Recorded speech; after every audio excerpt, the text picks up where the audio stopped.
Alright, I'm back with another video talking about Spider-Man. Don't judge me, but I made 2 already and decided I need 3 to make a good trilogy, unlike some people. And with all the news about the next Spider-Man movie, which gives me fear that Marvel still doesn't think the character is grown up enough to have some other hero nod up his ass the whole time, but whatever, this is the movie we're talking about. So, back in the good old days of 2007, Spider-Man 3 released in theaters and its reaction was pretty mixed. Some say it was great, and some say it was the definition of literal dog shit. I sat somewhere in the middle because I saw the movie when I was little, and all it took was a little Spider-Man action to get my approval. It's very clear that the third installment is the weak link when it comes to the original trilogy, and it is still considered by most people to be the worst Spider-Man film to release, which can't be true because Amazing Spider-Man 2 is in fact a movie.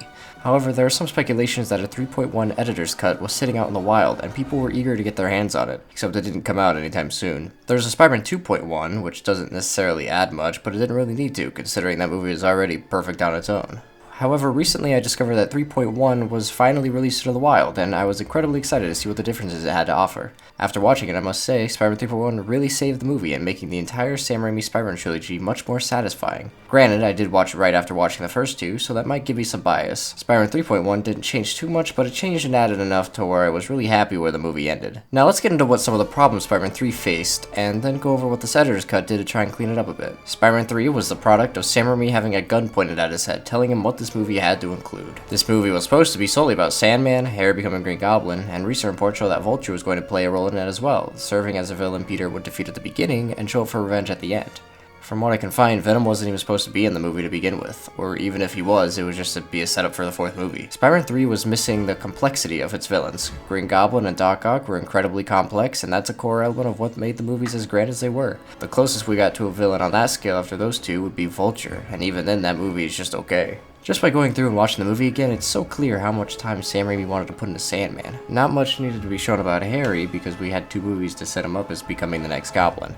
The 3rd movie was there just to give him that send-off. The first half of this movie is on par with the first 2. It has the same Sam Raimi feel to it that made it so successful in the first place. It's when the second half of the movie starts to come in where things started to get a little bit rocky. We've got Sandman causing problems, Peter getting the black suit, Harry has his amnesia to deal with, which ultimately goes away pretty quickly, making him a villain again, Mary Jane is having problems, and overall the first half of the movie sets up so much that the second half didn't have time to contain it all. Sandman is set up really well in the beginning and then suddenly just kind of vanishes for a good portion. It all comes down to a pacing problem, and trying to do too much with too little.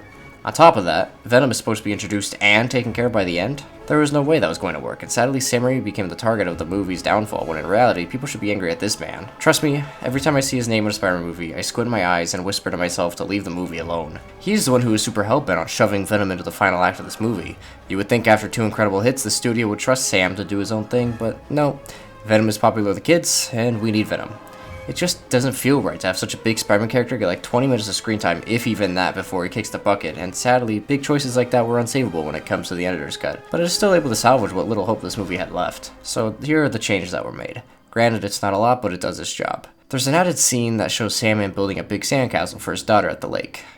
I know your father's made promises to you, but sometimes he makes promises that he can't always keep.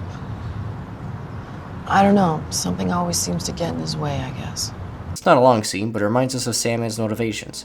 We see his daughter for one single scene, and that's it. Sandman mentions her a couple times, but other than that, it's pretty hard for the audience to remember why Sandman is doing what he's doing when he gets shown once and then never seen again. I kid you not, when I was watching that scene with all my friends, there wasn't a dry eye in the room. We all looked at each other and questioned how this movie was able to evoke such a reaction out of us given its previous version. We also have a segment that is completely reorganized when it comes to its order of events. In the original, MJ breaks up with Peter and then he immediately goes to eat with Harry. Harry tells him he's the other guy that MJ was kissing. Peter goes home pissed off, goes to Harry and kicks his ass. After the ass kicking, he goes to the Daily Bugle to kick Eddie's ass, then does emo Peter dance. However, in the editor's cut, MJ breaks up with Peter, Peter goes home pissed off, goes to kick Eddie's ass, then he goes to eat with Harry, Harry tells him he's the other guy, Peter goes and kicks Harry's ass and then does his emo Peter dance. Shoot you sometime. Peter Parker. Peter. Now, it can be a little jarring seeing these scenes mixed up at first, but I believe they work much better this way in a story perspective. Peter should be feeling his need for the black suit in waves, going back and forth to really show the struggle. In the original version, Peter goes from evil to good maybe once, and then after the breakup, he goes on an ass-kick rampage, beating up Harry and then going to Eddie. In this new version, we see him take out his anger on Eddie, cool down and try to get back to living like a good Peter by getting dinner and talking his feelings out with Harry, only to be pissed off again, and then going on to commence the Harry Osborn ass kick. It also feels much more sinister that right after borderline in his mind murdering Harry, he goes and does his awkward dance. Like, it shows more that he has fully succumbed to the black suit, and what was originally an incredibly uncomfortable scene where he's dancing around like an idiot turns into more of a, wow, Peter, you're actually a fucking asshole kind of scene, which is what we needed to see. The only true evil thing he did in this movie was hit Mary Jane. Yeah, what he did to Harry wasn't good, but you gotta admit he had his reasons.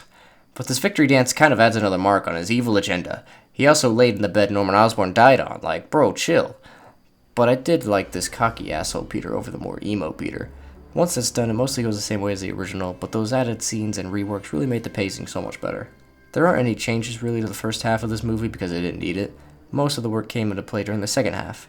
It doesn't entirely fix the movie, but it makes it flow a lot better and it makes it a more enjoyable watch. So if you're ever in the mood to rewatch Spider-Man 3, I would 100% recommend going with the editor's cut on this one.